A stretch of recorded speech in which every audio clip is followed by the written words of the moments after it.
Hi, this is us, before we decided to take a one-year vacation in Europe. So we fixed up our house to rent, we put all our stuff in storage, and we flew to Europe with our two small dogs. This is a story of how that happened and how it's going. Welcome to Europe.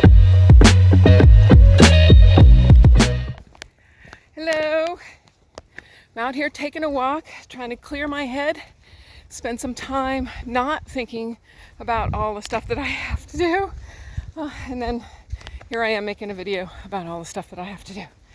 Anyway, I wanted to talk to you about the dogs. So we have two very cute, pretty old Italian Greyhounds that we are taking with us on the trip. We were going to wait until, they had moved on before we took a big trip like this, but they went to the vet and they are so freaking healthy. They are 14 and 16, which is awesome that they just don't have really anything going on. So it was going to be a while. And so we thought, well, if they're that healthy, let's take them with us. So I think it's going to work out great. But it's a process and a half to take dogs to Europe, to fly them across Europe. Here was one option. Cunard Cruise Lines has transatlantic Queen Mary trips back and forth between New York and Portsmouth, maybe. Anyway, doesn't matter. They take dogs. They have a kennels area. They have their own deck where they can walk around on the deck. They can't be in your cabin with you, unfortunately, and it is 7 days. So they are sort of in a boarding kennel, more or less, for 7 days, although you can go and visit them as much as you want. So that was pretty cool, but they were full. They book out like a year or two in advance, which tells you that there's not enough options to take dogs overseas. So then it's airlines, and if you have a tiny dog or a cat, taking them under the seat in front of you is by far the easiest and cheapest method to do. There's still a ton of paperwork and forms and whatever that I'll talk about in a different video, but as far as the actual stress on the animal or whatever, that's the easiest, if they'll fit under the seat in front of you. And then there's flying them in cargo underneath the plane if they're too big for the seat. And so that has changed since the last time I did it. Now airlines will not take responsibility for doing that. The dog can fly on the same plane as you in cargo, but you have to go through a third-party cargo shipping company. So when you go to the airline, you make your tickets for your trip, your seats, and then they'll say, here's the cargo company that we deal with. Then you call a cargo company and you buy separate tickets for the dogs to go in cargo. We were taking New York to Dublin because that's the shortest flying time to get from the United States to Europe direct. Now you could puddle jump and go to Canada and Greenland and Iceland and whatever, but a direct flight, that was the shortest, 6.5 hours. So the cargo companies, I think they're better than when the airlines used to do them, because the cargo people seem to really understand what was needed to be done and how to do it, and I had a little more confidence in them than I did previously with the airlines.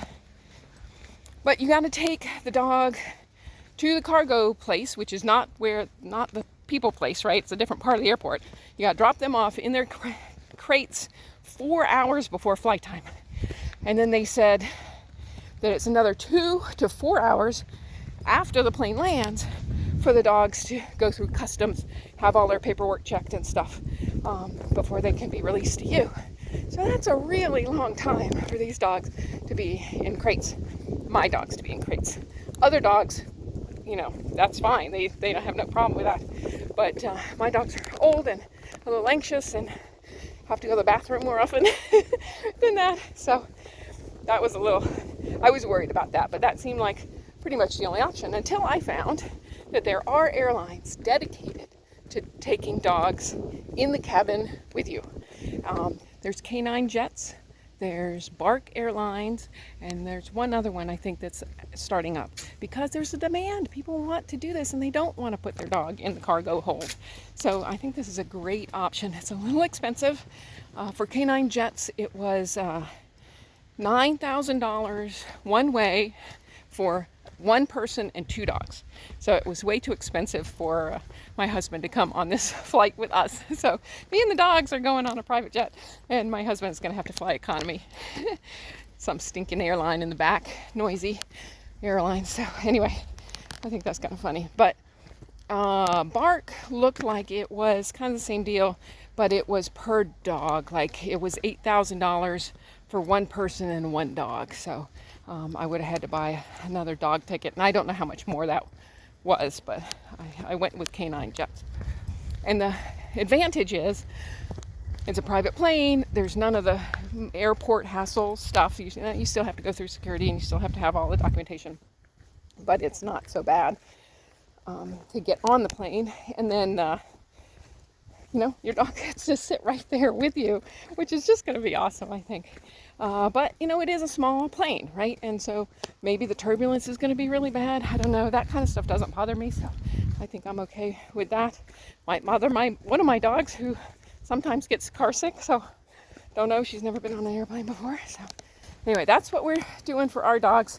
I will post another video about the paperwork, because I need to have it in front of me and not be walking to tell you all of the details about how to do that. But suffice it to say, you really need to do your research about where you're going, what they require. There's a lot of time frames. There's a lot of, you gotta do this by this point, this by this point, that by that point. I guess that's it. I'll let you know what we're doing with the rest of our packing and preparations. All right, see you next time.